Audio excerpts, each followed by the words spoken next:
ఓం శ్రీ గురుభ్యో నమః. ఓం శ్రీ మాత్రే నమః. మాఘపురాణం 17వ అధ్యాయము. ఇంద్రునికి కలిగిన శాపము. వశిష్ఠ మహర్షి దిలీపునితో మరలా ఇట్లనెను. రాజా, మాఘమాస మహిమను వివరించి మరి ఒక కథను చెప్పెదను వినుము.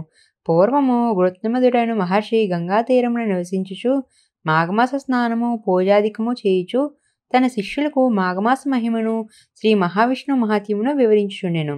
జహ్నమానవ మహాముని మాఘమాస స్నాన మహిమను వివరంగా కృతమాద మహర్షి ఇట్ల పలికెను. సూర్యుడు మకర రాశిలో ఉన్నప్పుడు మాఘమాసం ప్రారంభమగును.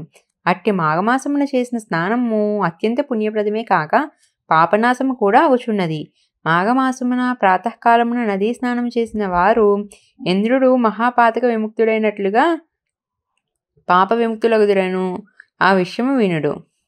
పూర్వము తుంగభద్ర తీరమున అన్ని వేదములు చదివిన మిత్రవిందుడను ముని ఒకడు ఆశ్రమం నిర్మించుకుని ఉండును.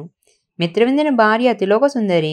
ఆమె ఒకనాడు తుంగభద్ర నదిలో స్నానం చేసి పొడి బట్టలు కట్టుకుని కేశములను ఆరబెట్టుకొనిచుండెను. రాక్షస సంహారమునికే దేవతలతో కలిసి ఆకాశ మార్గమున పోవచున్న ఇంద్రుడు ఆమెను చూచి మోహపరవశుడయ్యెను. ఆమెను ఎట్లయినా పొందవాలినని నిశ్చయించుకొనెను. రాక్షసులను జయించి తిరిగి వచ్చు ఇంద్రుడు ఆ ఆశ్రమం పైభాగం నుండి మిత్రవిందను భార్య అందమును ఆమె చేష్టలను గమనించుచుండెను. మిత్రవిందముని తెల్లవారుజామున శిష్యులను మేల్కొలిపి వేదపట్నము చేయింపవలెనని తానున్న పర్ణశాల నుండి బయటకు వెళ్ళెను. ఇంద్రుడును ఆశ్రమంలోనికి రహస్యంగా ప్రవేశించి మిత్రవిందను పట్టుకొనెను.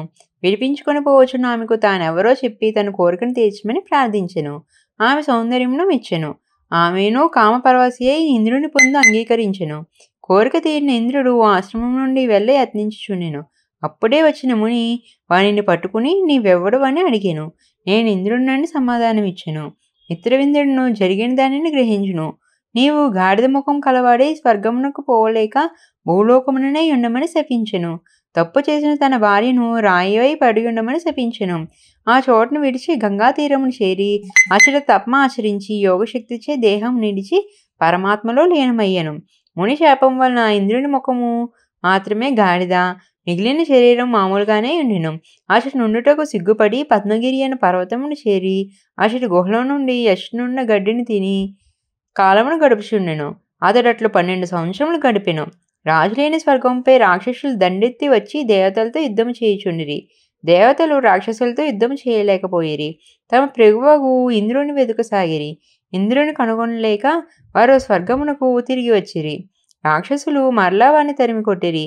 దేవతలు ఇంద్రుని వెతుకుచూ నదీ తీరములందు సముద్ర తీరమునందు తిరుగుచుండిరి. అప్పుడు మాఘమాసమగుడిచే మాఘమాసమున నదీ స్నానం చేసి తిరుగువచ్చు మునులను చూచిరి. మాఘమాస మహిమను ముచ్చటిని కొనుచున్న మునులకు నమస్కరించి మీరు చేయి వ్రతమేమి, దానివల్ల వచ్చు ఫలమేమి అని ప్రశ్నించిరి. మునులు వారికి ఇట్లన్రి. దేవతలారా వినుడు. మేము చెయ్యి వ్రతము మాఘమాస వ్రతము. సూర్యుడు మకర రాశి అందుండగా ప్రాతకాలమున తటాకాదులందు స్నానం చేయుట, శ్రీ మహావిష్ణు పూజ, పురాణ పఠనము, యథాశక్తి దానము. దీనివలన దుర్లభమైన మోక్షము కూడా సులభమగును. మాఘమాసమున చేసిన మాధవస్మరణ సర్వపాపమును నశింపచేయును. మాఘమాస స్నానము పూజ మున్నగునవి చేయి వారి అదృష్టము అనంతము. మాఘశుద్ధ చతుర్దశి యందు గోదానము, వృషోత్పర్జనము, తెలదానము, ఆవుపదానము, పాయసదానము, వస్త్ర కంబళముల దానము విష్ణులోక ప్రాప్తిని కలిగించును. శ్రీ మహావిష్ణువు దయ వలన సర్వలోకములు సులభములై ఉండును అనుచు మునులు దేవతలకు మాఘమాస మహిమను వివరించిరి. దేవతలను దివ్యమునులు మాటలను విని మాఘస్నానమును సముద్రమును చేసి శ్రీ మహావిష్ణువుకు నర్చించిరి. వారికి శ్రీ మహావిష్ణువు సాక్షాత్కరించును. మొట్టమొదట జగద్గురువగు శ్రీ మహావిష్ణువు మృదువైన శరీరము చతుర్భుజములు కలిగి ఉండును. శంఖ చక్ర గదా పద్మములను 4 చేతులందు పట్టెను. పచ్చని వస్త్రమును ధరించును. కిరీటముతో మరింత మనోహరముగా నుండెను. కంకణములు, వారములు, వైజయంతి మాల మున్నగు అలంకారములను ధరించి గంభీర మనోహర రూపంతో ఉండెను. ఇట్లు సాక్షాత్కరించిన శ్రీ మహావిష్ణువును దేవతలు ఇట్లు స్తుతించిరి. స్వామి, నీవు జగములకే గురువువు, వేద వేద్యుడువు. నీ అనుగ్రహము లేనిదే ఎవరునూ నిన్నెంతటి వారైనను ఎరుగుజాలరు. చతుర్ముఖములు కల బ్రహ్మ వ్యాస మహర్షిని పాదముల మహిమను స్తుతించి కృతార్థులైరి. అట్టి నీకు మా నమస్కారములు స్వామి. నీవు ఆనంద సముద్రమును పెంపొందించు చంద్రుడవు. నీకు నచ్చిన ఉత్తములైన వారికి స్వర్గమును మోక్షమును అనుగ్రహింతువు. సమస్తమును నీవే వ్యాప్తమై ఉన్నది. నీవు సచ్చిద్రూపుడువు. సత్యవాక్కు స్వామి. ఇట్టి నీకు నమస్కారము. నీవు త్రిమూర్తి స్వరూపుడవై సృష్టి స్థితి లయములు నిర్వహించుచున్నావు. సర్వసృష్టి నశించి జలమయమైనప్పుడు మర్రి ఆకుపై పరుండి చిదానంద స్వరూపుడవై ఉందువు. పరమాత్మ స్వరూపుడవైన నిన్ను నీవు తప్ప మరెవరూ ఎరుగజాలరు. కర్మ ప్రకృతి గుణభేదములను అనుసరించి సృష్టించి వాని అందాసక్తుడవై ఉన్నట్లుండి నిరాసక్తుడవై అద్వితీయ రూపముననున్న నీకు నమస్కారము. సర్వవ్యాప్తుడవైన నిన్నెవరినూ ఎరుగజాలరు. బ్రహ్మ, ఇంద్రుడు మొదలైన దేవతలు, పంచభూతములు అన్నింటినీ సృష్టించిన వాడవు నీవే. ధ్రువుడు, నారదుడు, ప్రహ్లాదుడు, ఉద్ధవుడు మొదలగు ఉత్తమ పురుషులు మాత్రమే నిన్నెరిగి సేవింపగలరు. నీవు జగములకు గురువువు. జగములను నీవే మాట మనస్సు మొన్న వానికి అందరికీ అందని నీ రూపమును నిన్ను స్తుతించుట తప్ప మేమేమియూ చేయజాలని వారము. నాయకుడగు ఇంద్రుని కోల్పోయి రాక్షసులచే అవమానింపబడిన మమ్ము రక్షింపుము అని దేవతలు పలు రీతిల శ్రీ మహావిష్ణువును స్తుతించిరి. దేవతలు యందు జాలిపడిన శ్రీమన్నారాయణుడు వారికి ప్రసన్నుడై ఇట్ల నేను దేవతలారా, ఇంద్రుడు ముని శాపంచే దివ్యశక్తులను కోల్పోయి గాడిద ముఖము కలవాడి పద్మగిరి గుహలలో సిగ్గుపడి దాగియున్నాడు. అతను ముని భార్యను మోహించి ఆమెను అనుభవించి దోషము చేసి ముని శాపము నొందెను. పద్మగిరి దోకర్ణ సమీపమునున్నది. పరమ పవిత్రమైన మాఘమాసమున అరుణోదయ పుణ్యకాలమున గార్ధముఖుడైన ఇంద్రునిచే నదీ స్నానమును చేయింపుడు. అందువలన ఇంద్రుడు గాడిద ముఖమును విడిచి మంచి ముఖం కలవాడై పూర్వము వలె దివ్యశక్తులను పొంది మిమ్ము రక్షింపగలడు. కావున మీరు వానిచే మాఘమాస అరుణోదయ పుణ్యకాలమున నదీ స్నానం చేయింపబడని చెప్పెను. దేవతలు శ్రీ మహావిష్ణువు మాటలను విని విస్మితులైరి. స్వామి, ముని శాపపీడితుడైన ఇంద్రుడు కేవలం మాఘస్నానం చే స్వస్థుడగుడా విచిత్రంగా నున్నదని పలికిరి. అప్పుడు శ్రీమన్నారాయణుడు, దేవతలారా, మాఘమాస స్నాన మహిమను మీరెరుగకపోవటచే ఇట్లంటిరి. నేను చెప్పినట్లు చేసినచు ఇంద్రుడు యథాపూర్వరూపమును పొందుటలో ఆశ్చర్యము సందేహము అక్కర్లేదు.